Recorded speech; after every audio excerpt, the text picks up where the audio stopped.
আসসালামু আলাইকুম। আজকে আপনাদের মাঝে চলে এসেছি ফাঁকিবাজি পাকোড়া নিয়ে। এটা হলো বেসনের পাকোড়া। বাসায় তো হুটহাট কিছু থাকে না, বেসন ছিল, তখন ভাবলাম যে না কি করব, একটু কিছু বানাই খাই। তখন এভাবে একটা ছোট আলু কেটে নিয়েছি, মানে ভাজির মতো করে।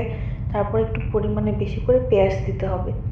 তারপরে হলুদের গুঁড়া, মরিচের গুঁড়া, লবণ আর বাটা মশলা আদা রসুন জিরা একসাথে মিক্সড করে বাটা, সেটা দিয়ে তারপরে বেসনটা এখানে মিক্সড করব। আমি এখন মিক্সড করার সময় একটু পানি দিয়ে নিব, না হলে আর কি এটা ভালোভাবে মিক্স হবে না।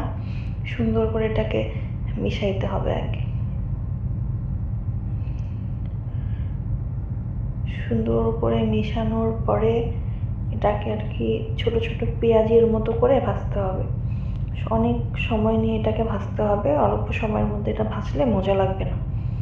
মানে জালটা যদি বেশি দেন পুড়ে গেলে এটা আর কি ভালো লাগবে না। অল্প সময় নিয়ে উলট পালট করে ভাজতে হবে যেন মচমচা হয়, আর এটা খেতে অনেক মজা।